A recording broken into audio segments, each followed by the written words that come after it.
A Serpente Branca. Já faz muito tempo, existia um rei cuja sabedoria era conhecida no país inteiro. Nada lhe era desconhecido, e era como se as notícias das coisas mais ocultas lhe fossem trazidas pelos ares. Ele tinha, porém, um costume estranho. Após cada almoço, quando tudo já estava tirado da mesa e não havia mais ninguém presente, um criado de confiança tinha de lhe trazer mais uma travessa. Essa, porém, estava tampada e o próprio criado não sabia o que havia dentro. E pessoa alguma o sabia, porque o rei não a destampava nem comia dela até ficar completamente sozinho. Isso já acontecia havia muito tempo.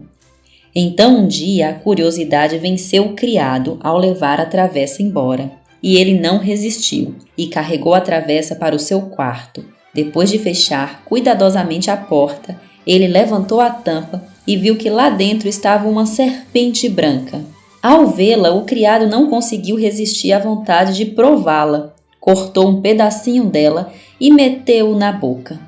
Mas nem bem ele tocou a ponta da língua quando ouviu diante da sua janela um estranho sussurrar de vozes finas.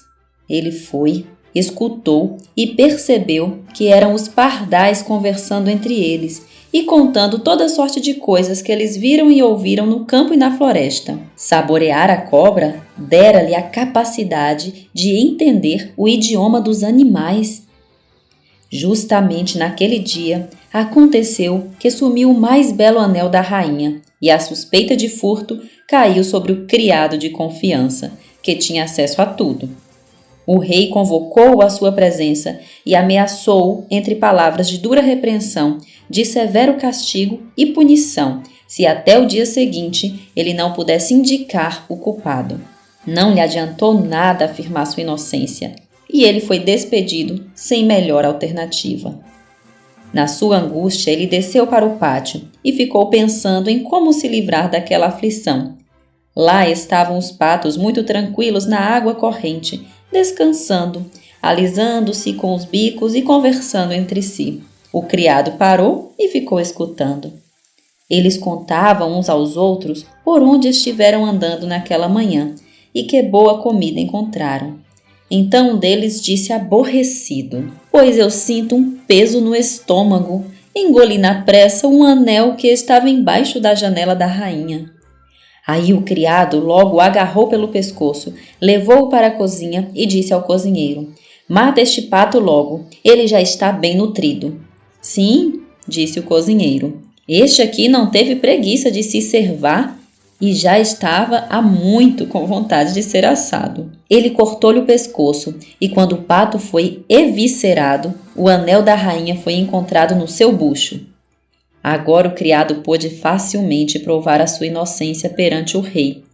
E, como este queria consertar a sua injustiça, permitiu que ele pedisse uma recompensa, prometendo-lhe o lugar mais honroso que ele desejasse na sua corte. O criado recusou tudo e só pediu um cavalo e dinheiro para o caminho, pois tinha vontade de ver o mundo e de viajar por algum tempo.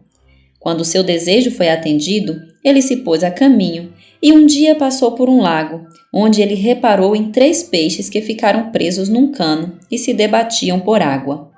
Embora se diga que os peixes são mudos, ele ouviu, no entanto, os seus queixumes por terem de morrer tão miseravelmente. E, porque tinha coração compassivo, ele desceu do cavalo e soltou os prisioneiros de volta na água. Eles rebolaram de alegria, puseram as cabeças para fora e gritaram para ele: "Pensaremos em ti e te recompensaremos por nos teres salvo." O homem cavalgou adiante e pouco depois pareceu-lhe ouvir uma voz na areia aos seus pés.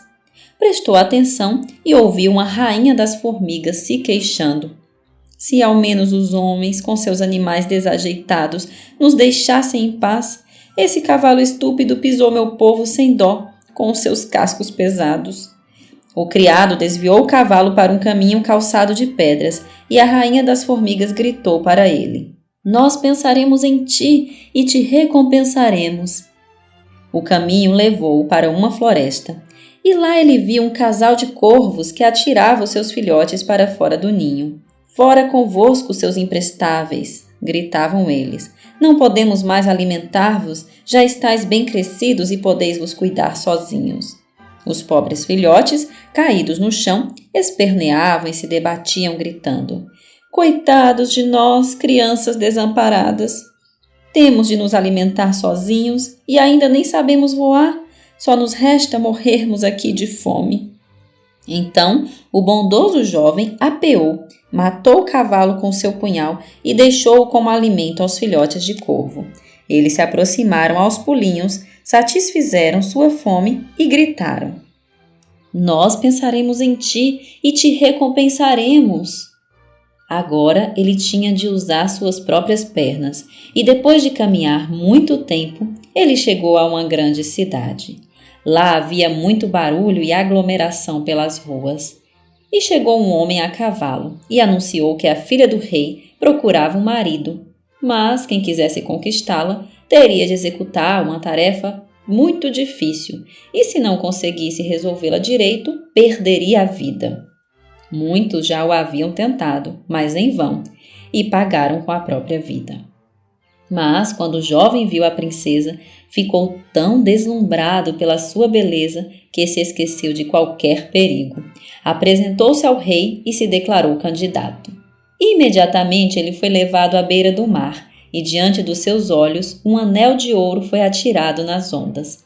Então o rei ordenou que fosse buscar o anel no fundo do mar e acrescentou: se voltares à tona sem ele, serás novamente atirado às ondas até que morras lá no fundo. Todos lamentaram o belo jovem e depois o deixaram sozinho à beira do mar. O moço ficou lá parado pensando no que iria fazer. Aí ele viu 3 peixes nadando e eram os mesmos cuja vida ele salvara. O do meio tinha na boca uma concha que ele depositou aos pés do moço. Quando ele a pegou e abriu, lá estava o anel de ouro dentro dela. Cheio de alegria, ele levou o anel ao rei e esperou que ele lhe desse a recompensa prometida. Mas a orgulhosa princesa escarneceu dele quando soube que ele não era de linhagem nobre e exigiu que ele antes cumprisse uma segunda tarefa. Ela mesma desceu ao jardim e espalhou 10 sacos de milho miúdo na grama. Ele tem de recolher tudo isso antes do sol nascer, disse ela, e não pode faltar nem um só grãozinho. O jovem sentou-se no jardim e ficou pensando como seria possível cumprir essa tarefa. Mas não conseguiu descobrir nada e lá ficou sentado muito triste, esperando pela madrugada, quando seria levado para a morte. Mas, quando os primeiros raios de sol caíram no jardim, ele viu os 10 sacos enfileirados, um junto ao outro, bem cheios, sem que faltasse um só grãozinho. A rainha das formigas chegara no meio da noite com as suas milhares e mais milhares de formigas, e os bichinhos, agradecidos, tinham diligentemente recolhido todos os grãos de milho, devolvendo-os aos sacos. A filha do rei desceu pessoalmente ao jardim e viu com espanto que o jovem cumprira o encargo que ela lhe dera. Mas ela não conseguiu vencer o seu coração orgulhoso e disse: embora ele tenha resolvido os 2 problemas, não poderá ser meu esposo, antes de me trazer uma maçã da árvore da vida. O jovem não sabia onde se encontrava a árvore da vida. Ele se levantou e se dispôs a caminhar enquanto suas pernas o carregassem, mas não tinha esperança de encontrá-la. Quando já atravessara 3 reinos e chegara ao anoitecer a uma floresta, o moço sentou-se debaixo de uma árvore para dormir. Aí ele ouviu um farfalhar entre os galhos e uma maçã de ouro caiu na sua mão. Ao mesmo tempo, 3 corvos vieram voando, pousaram no seu joelho e disseram: nós somos os 3 filhotes de corvo que tu salvaste da fome. Quando crescemos e soubemos que tu procuravas a maçã de ouro, voamos por cima do mar até o fim do mundo, onde está a árvore da vida, e te trouxemos tal maçã. Cheio de alegria, o jovem pôs-se a caminho, de volta, e trouxe a maçã de ouro para a bela princesa, a quem não restava mais nenhuma desculpa. Eles repartiram a maçã da vida e a comeram juntos. Então o coração da moça se encheu de amor pelo jovem, e eles viveram felizes até a profunda velhice.